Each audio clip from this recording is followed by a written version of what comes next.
মা গঙ্গা বেরোবে। জন্ম থেকে কোনোদিন মাঠে কোনো এমএলএ আসেনি, আমাদের এমএলএ আসছে কাটার পরে।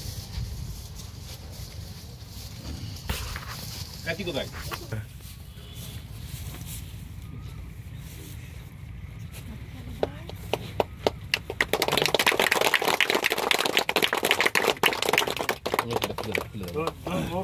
হ্যাঁ ও দিয়ে দিবে মালা। তুমি এটা দাও বলে দে এটা কোন দিক দিবে লাগা এ হয়নি ভালো বাস এই তো যাও যাও খুলে খুলে এটা খুলে দাও, খুলে দাও, খুলে জল বাড়াবে এদিকে আছে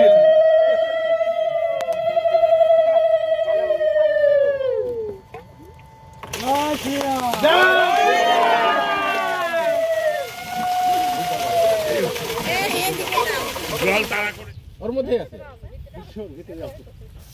ওই ইয়েতে থাকতে হবে।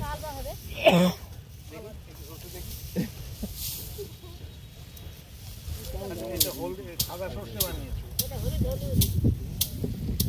কোনটার দাম বেশি?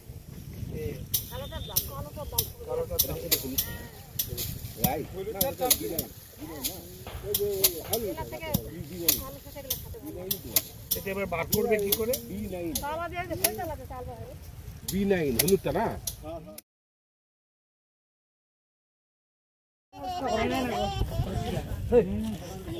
আমার যেটা আশ্চর্য লাগে, এত উর্বর মাটি, আমরা বলি সুজলা সুফলা, যে দেখো বিঘা প্রতি কত ধান হচ্ছে, কত হচ্ছে, তাহলে ভারতবর্ষের মধ্যে আমরা প্রথম নম্বরে নেই। তার কারণ কি? যতই পরিশ্রম করো, জল যদি না থাকে, সার যদি না থাকে, যদি কোনো কেউ, আমরা তো সব কিছু জানি না, সরকারি বিজ্ঞানীরা যদি না বলে যে এখন এইটা স্প্রে করো, এখন এইটা দাও, তার জন্য বিঘা প্রতি উৎপাদন কিংবা একর প্রতি উৎপাদনে আমরা সবচেয়ে উপরে নই। এখানে একটা জিনিস দেখলাম, অনেকেই বলে যে আমাদের পশ্চিমবঙ্গের মাটি, আমাদের তেষ্টাও আছে, খিদেও আছে। খিদে মানে সার দরকার, আর তেষ্টা মানে জল দরকার।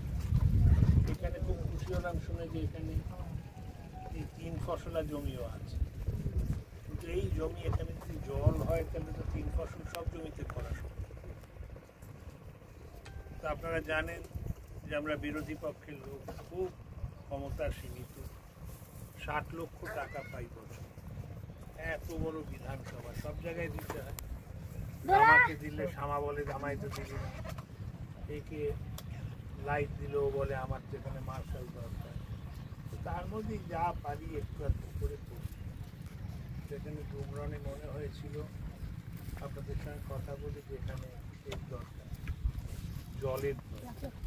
আমি খুব খুশি হয়েছি শুনে যে 50 ফিটে জল পাওয়া যায়।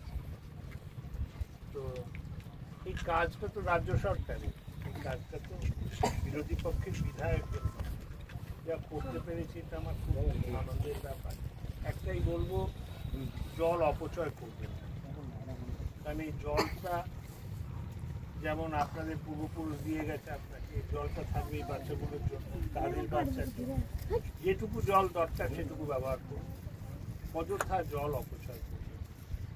খুব ভালো হোক, খুব ভালো করে চাষবাস করুন, হাসি খুশি এই আশা নিয়ে চলুন সবাই মিলে এবার উদ্বোধন